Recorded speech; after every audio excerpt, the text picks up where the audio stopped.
नमस्कार दोस्तों, मैं आपका मित्र सर्वमित्र। मसला है हरियाणा की राजनीति के सबसे वरिष्ठ नेता और दूसरी तरफ युवा नेता आमने सामने हैं। आप समझे या नहीं? हमारा मतलब इनेलो सुप्रीमो ओम प्रकाश चौटाला और कांग्रेस के सांसद दीपेंद्र सिंह हुड्डा से है। इन्होंने एक दूसरे को लेकर कुछ बोला है। आप सुन लीजिए पहले, फिर आगे बात करते हैं। हरियाणा की कांग्रेस का मैं ये लिखने के लिए नहीं कह रहा हूँ, असलियत है जो आप कहते हो।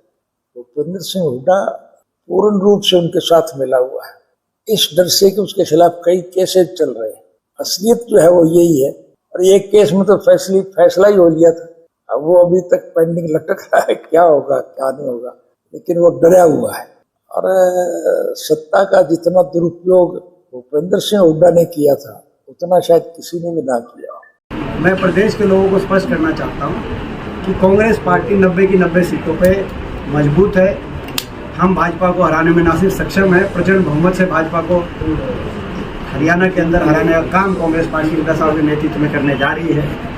जो पार्टियां जनाधार हो चुकी हैं गिने चुने कार्यकर्ताओं को किस तरह रोकने के लिए अपनी पार्टी में कि भाई ये सारे कार्यकर्ता भाग ना जाएं, कुछ कार्यकर्ताओं को ये दिखाई जाए कि 2-4 सीट क्या था, तो उन पार्टियों के बहकावे में ना आए। ये वही पार्टियां हैं जब राज्यसभा का इलेक्शन आओ तो बीजेपी के कहने से वोट डालती हैं। जैसे पिछले राज्यसभा इलेक्शन में जब अजय माकन हमारे कैंडिडेट थे, उनको हराने के लिए इन्होंने वोट डाला।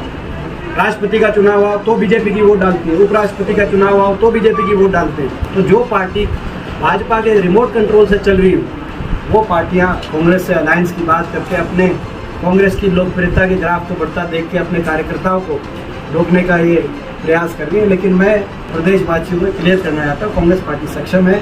90 की 90 सीटों पे हम स्वयं इलेक्शन लड़ेंगे और हरियाणा में अगली बहुमत से सरकार बनाने का काम करेंगे। किसी के साथ गठबंधन स्पष्ट कह दिया, हम 90 की 90 सीटों पे सक्षम है। सुना आपने, दोनों इस वक्त हरियाणा में विपक्षी पार्टियों के बड़े नेता हैं। चौटाला साहब सबसे वरिष्ठ, शायद उम्र में भी और तजर्बे में भी, वहीं युवा नेता दीपेंद्र सिंह हुड्डा। चौटाला साहब पूर्व मुख्यमंत्री हुड्डा साहब के बारे में बोल रहे हैं कि बीजेपी से मिले हुए हैं वो, क्योंकि उनके ऊपर कई केस हैं, इस वजह से वो डरे हुए हैं।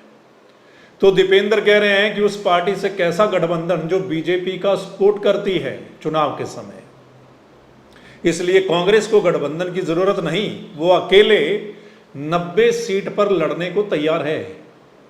ये गठबंधन वाली बात कहां से आई, उस पर बात करते हैं।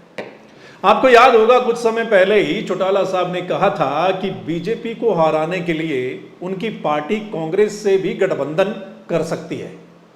ऐसा 2-3 बार उन्होंने मीडिया के सामने बोला था। हालांकि उससे पहले वो हमेशा कांग्रेस से गठबंधन की बात को नकारते रहे हैं। तो इस वक्त ऐसा क्यों कहा जा रहा है? तो शायद इसी बात पर दीपेंद्र कह रहे हैं कि उनसे यानी इनेलो से गठबंधन की जरूरत नहीं है। बाकी आपने सुन ही लिया वो क्या कुछ बोल रहे थे। दरअसल अब चुनावों का काउंटडाउन शुरू हो चुका है। सभी नेता फील्ड में उतर गए हैं, एक दूसरे पर वार पलटवार हो रहा है और आरोप भी लगाए जा रहे हैं। अगला साल देश और प्रदेश यानी हरियाणा के लिए बहुत ही अहम है। पहले लोकसभा का चुनाव और फिर विधानसभा का, और संभावना यह भी है कि दोनों चुनाव कहीं इकट्ठे ही ना हो जाएं। इसलिए भी नेताओं की ओर से ताबड़तोड़ जनसभाएं की जा रही हैं, यात्रा निकाली जा रही है, दल बदल भी चल रहा है, कोई इधर जा रहा है कोई उधर जा रहा है। कई पार्टियां संगठन में फेरबदल कर रही हैं। वहीं कांग्रेस के संगठन का उनके नेताओं को इंतजार है, जो कि पिछले कई सालों से लटका पड़ा है। वहीं लोग अभी देख रहे हैं कि कौन कितने पानी में है, कौन उनका भला कर सकता है। तो पार्टियां सत्ता में हैं, उन पर भी लोगों की नजरें हैं कि क्या वो 5 साल तक गठबंधन टिकेगा या फिर पहले टूट जाएगा, तो फिर क्या होगा, या आगे हरियाणा में किस किस पार्टी के गठबंधन की संभावना है। लेकिन सभी ने अपने हिसाब से तैयारियां शुरू कर दी हैं। बीजेपी ने अपने तौर पर अलग से, जेजेपी ने भी अपने तौर पर अलग से, कांग्रेस और इनेलो भी लगी हुई है, वहीं आम आदमी पार्टी भी और बलराज कुंडू भी एक नई पार्टी लेकर आ रहे हैं। अभी और भी संभावना है कि कुछ और भी सामने आए। अभी हरियाणा की राजनीति में बहुत बदलाव आ सकता है, बहुत से नए चेहरे भी आएंगे। खैर, आप क्या कहेंगे इन दोनों नेताओं के बयान पर, जो चौटाला साहब ने बोला हुड्डा साहब को लेकर और जो दीपेंद्र ने बोला इनेलो पार्टी को लेकर? किसकी बात में कितना दम है, ये कमेंट करके ज़रूर बताइएगा। शेयर भी कर दीजिएगा इस वीडियो को। और अगर आप चाहते हैं कि सही मसला आप लोगों तक पहुंचे, तो फिर आपने द मसला के इस चैनल को लाइक, सब्सक्राइब, फॉलो करना है।